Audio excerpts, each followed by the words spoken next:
Welcome everyone at Mapping Capabilities, the first edition of a 3-series called Relevant Response. I am Sahar Shirzad. I'm a program maker and specialized in international law. In that department, I'm mostly active as a human rights activist. And I recently wrote an article. People are still coming in. Welcome. Take seated and be quiet because we also have a live stream going on. I wrote an article concerning the double standards when it comes to the war of Ukraine and how refugees were welcomed. Because before that, I was also active fighting for the rights of, for example, the refugees in Moria and also in Afghanistan. Amsterdam Museum saw that article and also asked me to be co-creator of this program because apart from refugees' rights, also looking at, as a program maker active in the art and culture sector, there was also a response in the art and culture sector. And most specifically tonight, we're going to talk about the response in Amsterdam. There has been an immediate and overwhelming amount of solidarity visible in Amsterdam concerning the war in Ukraine. This solidarity is heartwarming for some and maybe questionable for others.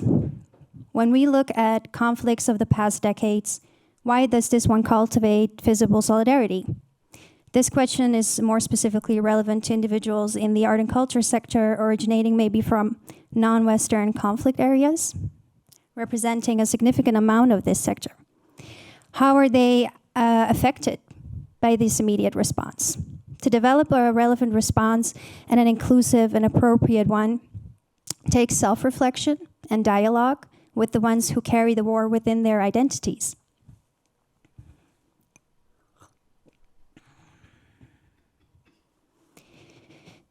This program facilitates dialogue for self-reflection, inviting everyone who is engaged in the art and culture sector in Amsterdam.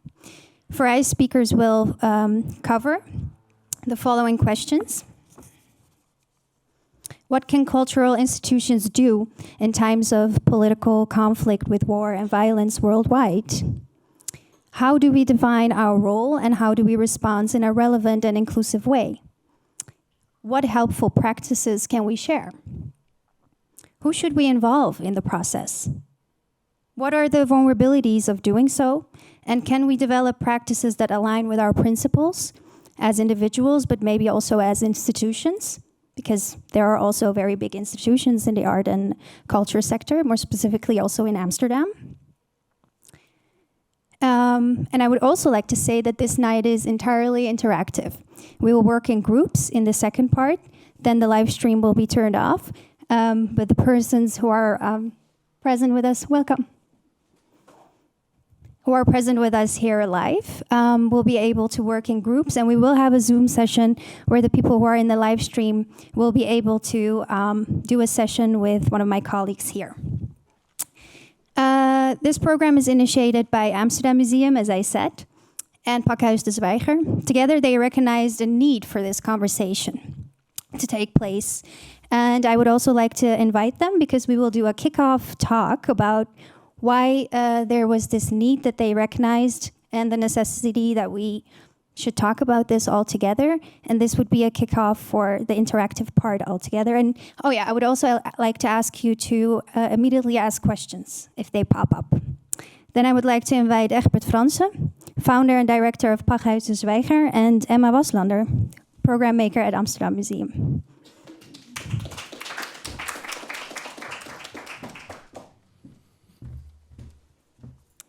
So, Hi. Can you tell us in your own words how this idea came about? And as I said, there was this need that you recognized to talk about this, at least within your own organization. But I think there was a bigger need that you saw in the city, perhaps maybe even countrywide. But yeah, tell us in your own words what you recognized. Try to keep it short because I think the way we moved towards this program was a period of time where insights were followed up very quickly.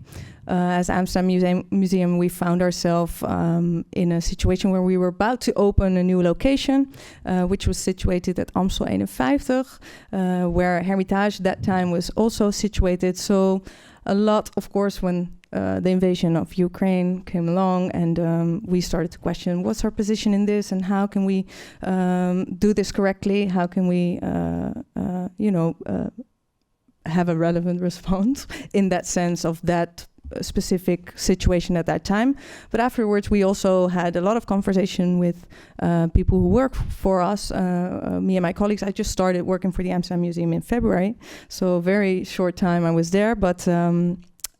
We started to talk about how do we respond in these situations, and how do we look at ourselves as a cultural institution that reflects the city, because these situations of conflict, war, violence, they affect our city, they affect Amsterdam directly, and they have been doing so for many, many, many years. But you can see, and this is also, I think, the reason you wrote your piece for One World, is that you can see a difference in reaction, and also the weight that it carries, and how we collectively also respond to these situations. I think there was a very clear statement from cultural institutions Amsterdam-wide, but also in the world, to this situation in particular.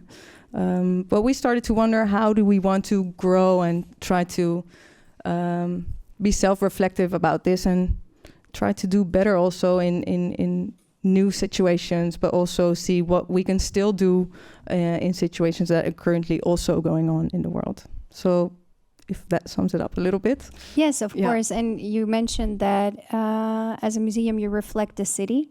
I can imagine that you wanted to partner up with someone or a place that does the similar thing. So I guess that's how you also came to Parkhouse. Maybe, Egbert, you can tell us how you found that the argument of Emma, and also the reason to start this self-reflection, perhaps to call it, was very valid.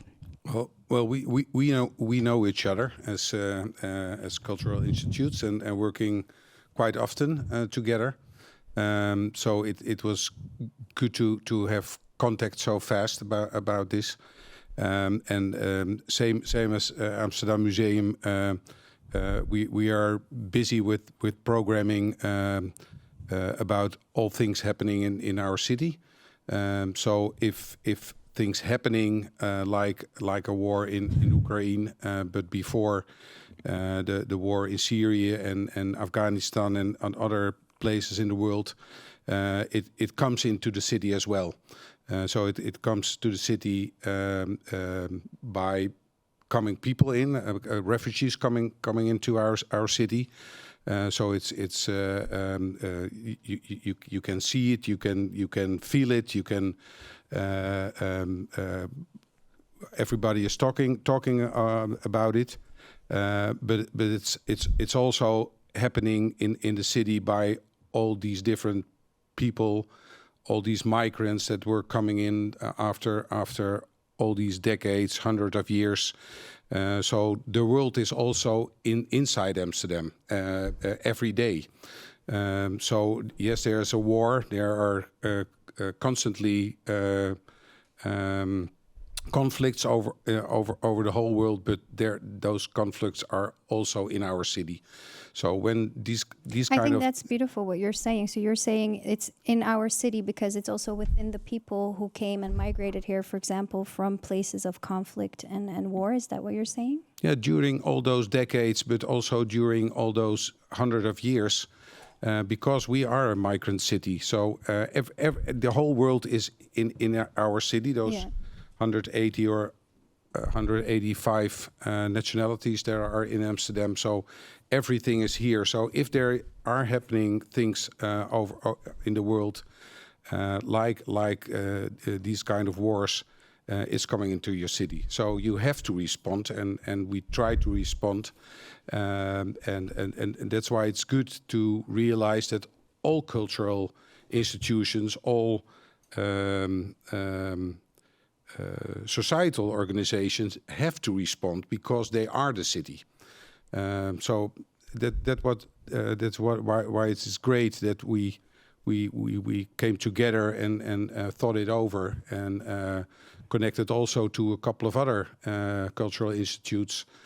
So last week we came together with the first 10 of us just to think it over. And now we are here to start up a series of talks and dialogues about it. Yeah, I think it's good to mention that it's very experimental. And I think last week when we met up with a couple of organizations here in Amsterdam, that we figured out that there wasn't really a moment before that we did something like this. So I've got the feeling that we're learning along the way, but also try to be sharp on that. We want to make this concrete. We really want to make the effort and make the actions. Have a different conversation, maybe than that we keep having when it comes to crises. Not keeping it at the table, but really, work from what we can do as organization, but also supporting each other. Because I think, in my opinion, I think we don't work together enough in Amsterdam, and we have so many organizations here present, not only here, but also in the city, of course. And I think that if we keep working from our own lanes, we can really, I hope in this program, map what all our capabilities are, and then, matchmake or try to show the effort and make it work and make it practical. Yeah. Well, you explained the title of today as well. There you go. But interesting because this isn't the first crisis that we experienced. Bigger even, we just had COVID pandemic. I mean, Afghanistan happened not a year ago, and over the past decades, there are so many conflict areas where the same acute urgency for help was needed. How come the art and culture sector most specifically felt the need to respond through solidarity when it comes to this one? Why was this one too many is what I was wondering. Why this one? And also inviting everyone to be interactive with us, because I'm sorry to interrupt you. No, go ahead. As Ekra said, we talked with several parties involved in the city that are also a culture and art from the art sector in Amsterdam, such as Framer Framed, Foam, and some others that are also present here, Amsterdam Storytelling Center. So if you feel the need to respond, please just raise your hand and then I will give you the floor. Yeah, but back to you. The relationship between crises and art and culture. Why was this one too many, do you think? I think because we've all seen that this situation has got so much attention, and I think it's wonderful to see what is possible. Like all companies, the whole country, the whole world was in immediate action, and I think that's great to see that that is possible. But also what you wrote in your piece, very stunning, to find out that this all along was possible, but we picked out situations where we did respond and did not respond. And I think now comes a time where we can be really reflective about this together. Like, it's a hard time for arts and culture. Like, we're already dealing with so much. But this is also a time where I think these things can, starting from vulnerability, can really make something, let something grow out of this. Yes. And and I think arts and culture are the way to do that. I think it's the first thing you can grasp towards because it's the language we need. Yeah. And it's already all in there. And we of course, for decades we're making exhibitions about people with a refugee background, and we're showing it to the people. But I think it's also very important to have these conversations with our organization and to try to find ways to integrate that within our own. Are you saying we should go inward first before we externalize the stories and externalize? Well, I think it's too late for that already. We're also doing it to the outside world already, but I think we must not forget that we need to, if we take a stance, then let's do that with everybody that works with us. To you, Egbert, do you think that there was and relate to each other and Yeah. talk about it and learn from each other because every day is a new day in a new situation with new people around you. So we really have to open up and have a strong dialogue about it, because it's not the last time it's happening in the world, and it's with the polarization going on in our society, and we really need to open up and talk to each other and find out what's behind our thoughts and behind our way of doing, responding on things, etc. So we need to ask questions every day, and especially in our sector where it's all about storytelling. And what kind of stories do we want to tell, and what we want to share with others, and so I think it's our core business. Yeah, and when you talk about that we need to have a dialogue, I hear actively talking to each other, but do we listen enough to the right people? So who are we talking to, and who are we listening to in this particular sector specifically? Because it feels like there was this chain reaction, not only politics but commerce, fashion, even fashion, which usually is supposed to be politically neutral. But art and culture sector, the big Rijksmuseum having a big flag, that was very overwhelming to me. So when it comes to the art culture sector, does our evolving go through listening, and isn't it supposed to have a slower process than all the other sectors that have this quick response to this? Well, this is the example, I think, what we're doing right now. Yeah. We really wanted to, Oh, sorry, go ahead. No, okay. Yeah, so just in short, like, we really wanted to make this program, like, okay, so first edition, we'll have actions, we'll have matchmakings, like, we're going to do this. And then we just found out, like, oh no, we need more time to think this through, to get everybody on board, to see how we can support each other. So, so this is kind of the example of exactly what you're saying, and asking ourselves who is on board. So I think we need a lot of people to come on board and to talk and listen to each other, and not only some specific people or some specific institutions. So we really have to open up. Yes. Yeah, and share that responsibility feeling. Can you wait, because there's a mic and we have a live stream. So if you want to ask a question or have a statement, over here. Who is it? First row. Thank you, Romy. All right. Yes. Hi. Hi. I don't. I think it's. I just want to. Okay, so now I'm getting nervous. Okay.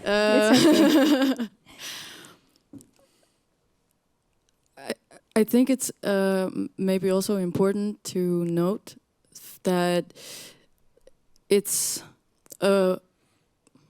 more of an action than maybe a response, because the response is in the about the things in the past, what has happened, what has gone wrong.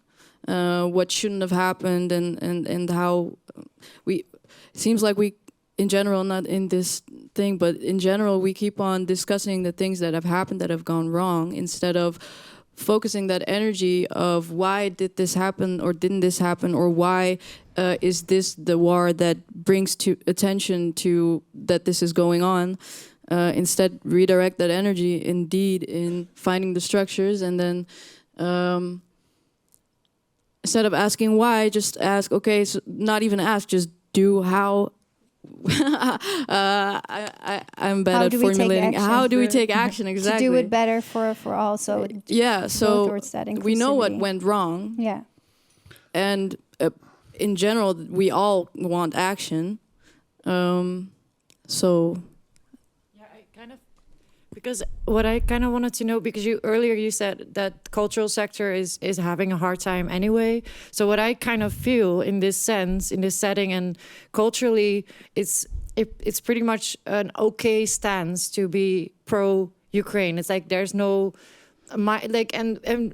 for a big cultural museum to take a stance in Afghanistan and Iraq, it's more difficult because NATO was involved in those countries. Like we were at war there, so we were all. So that makes it more complex to take a stance against a war where our government is pro that war. So I think that is sort of one of the major issues here, that it's almost impossible sometimes as a cultural sector that is suffering, that is in need of a big audience, to take a stance when the stance is not easy to, well, for me, like I feel like it's obvious you don't want any human suffering. Like I don't care if it's in Iraq or in Ukraine, and I don't understand why that's not a global idea. But anyway, so I think that is sort of one of the issues that is happening here, that there is a one-sided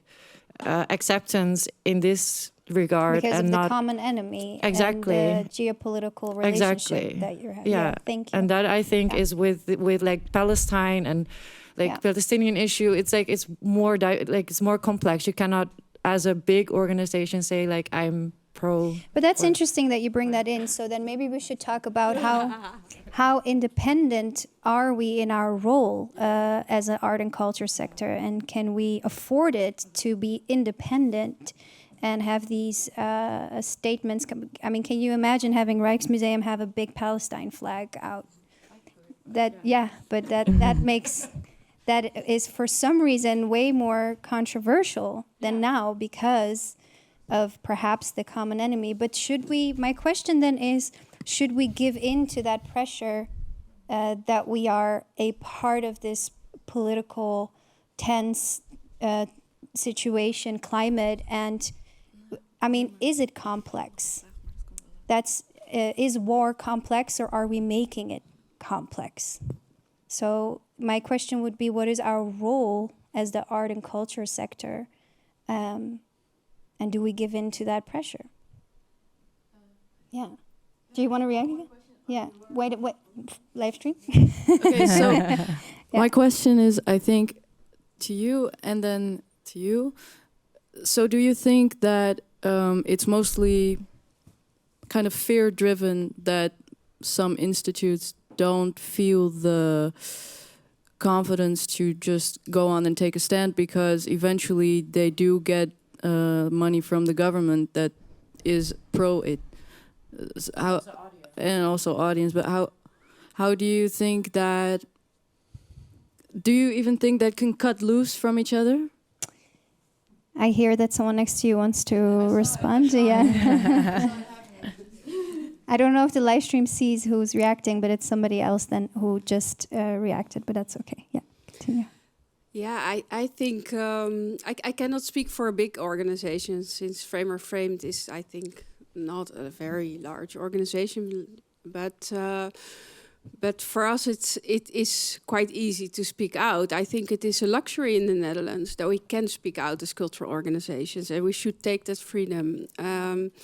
And we recently had the Court for Intergenerational Climate Crimes. And ING was at stand, the Dutch state was there. And actually someone had to tell me, like, okay, but you get national funding. Is that not awkward that you're doing this? But I really did not think about it at all before that. Because I think it's our responsibility to do these kind of things. And can I ask you, how do you create that space where you can react to these? Yeah. By taking it. Okay. Yeah. So you can only make space by just taking the space. And that is it. Yeah, you have to do it. And also in other complex situations, when we speak out about Hong Kong or Palestine, or I think we have that responsibility. And when you look around and you have collaborations with international organizations, you realize that it is really, really a luxury that we can speak out, and we should. I think that's wonderful what you're saying. But I hear that. Can I maybe ask you another question? Would you say that our responsibility as art and culture sector is a different form of responsibility than other sectors? Can I just have the mic for her again? I'm sorry. No, not our responsibility is different, but I think we have a situation that we have that freedom, and some other sectors have less freedom because we are even though we get finance from the ministry, there is always a situation that there is an institute in between us and the ministry. So we have a Raad voor Cultuur, or we have an AFK in between. So that is there. In order for you to take the liberty. That we can take these kind of positions. And that's super important, I think. Yeah, so maybe recognizing the power structures already giving us the ability to take that freedom, to take that space. Yeah, thank you. We shouldn't censor ourselves, as someone saying here. Thank you. Last response, because we are actually running out of time. We have the luxury to do it, so it's no question. Yeah, I think that's a beautiful. There's one here, and then one here, and then we have to round up this part. So besides that, you have the physical space to give a reaction, which I think gives you a responsibility to react.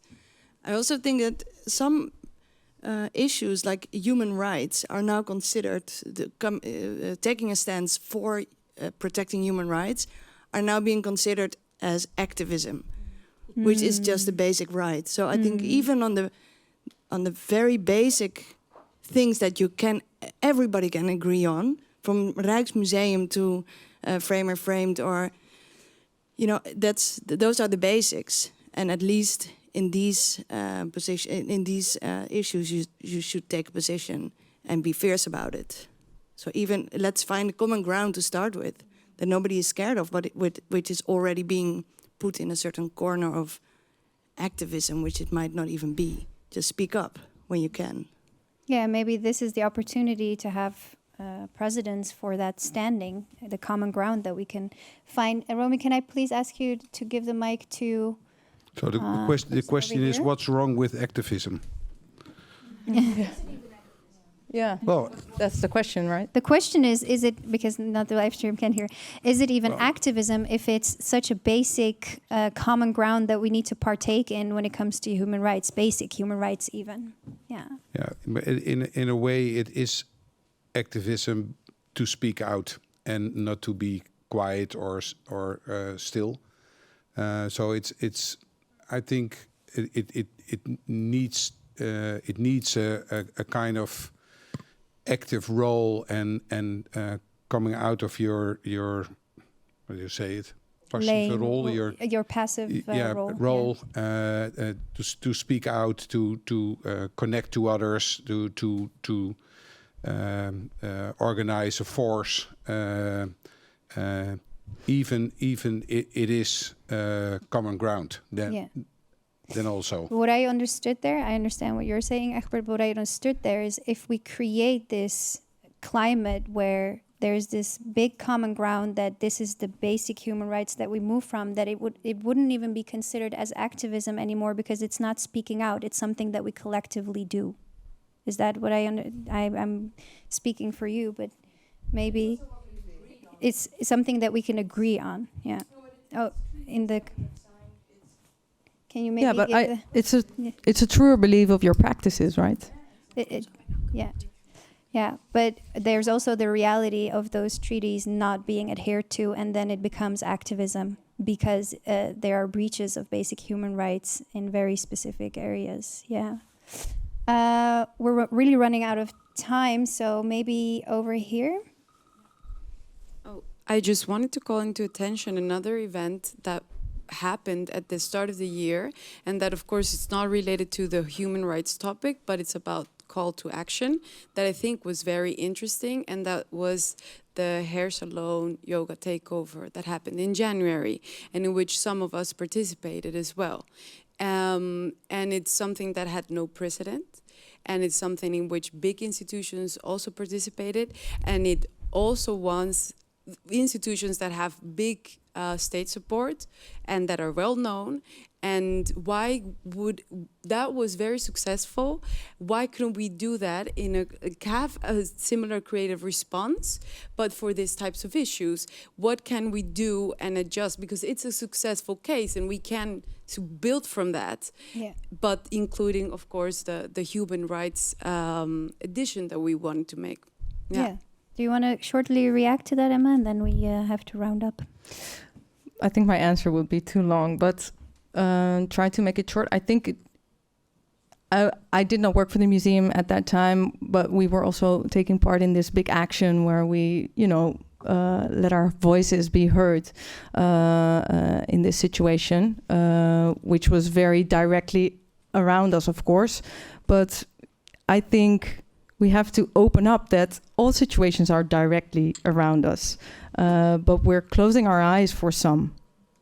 And, different situations are affecting that, like affinity bias, media. But I think we have to be very open and to sense that it is in the city. Every situation that affects the world is also affecting Amsterdam. And we proved that we could do this. Yeah, and it's also what Egbert said, right? Yeah. The world is within our city. I thought that was a beautiful quote. I really need to round up this part, but I do have to say I am very happy and excited to see that we started this interactive part. It's a good kickoff for the second part where we work in groups. I would like to thank Egbert and Emma for kicking off this together and also taking the initiative to organize this.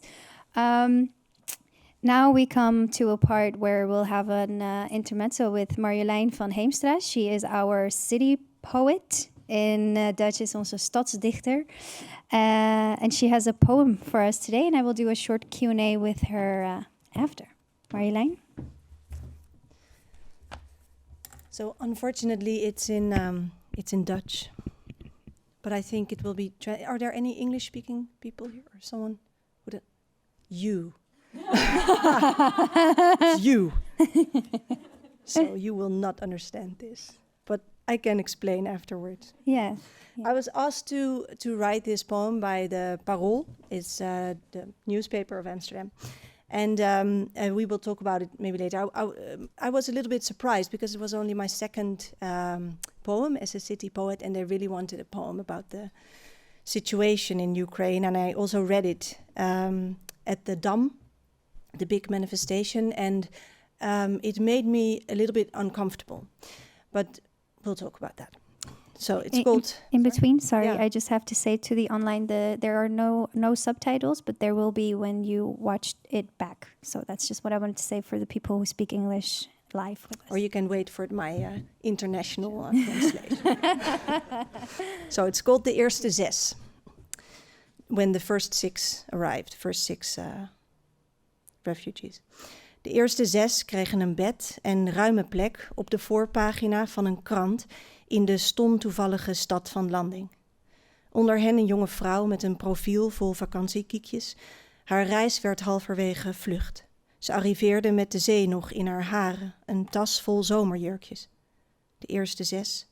Een getal zo klein vergeleken bij wat er op het spel staat. De hele rammelende wereldorde van ego's en grenzen. 6 namen zijn makkelijk te onthouden. 6 lichamen passen rond een middelgrote tafel en vormen volgens onderzoek het ideale aantal voor een missie naar Mars. Een kleine crew door geweld uit zijn baan geslingerd. Niet langer die vredige cirkel van huis naar ergens naar huis. In schuifelpas naar onbestemd nu, die wankele mars van miljoenen. Als het gaat zoals het vaker gaat, zullen we ze hier met versleten knuffels overspoelen en nederigheid verwachten. Maar misschien zal het dit keer anders zijn. Maakt hun aanwezigheid bescheiden. Geven wij niet wat we makkelijk missen, maar vragen we wat nodig is. En zwijgen voor even als zij praten.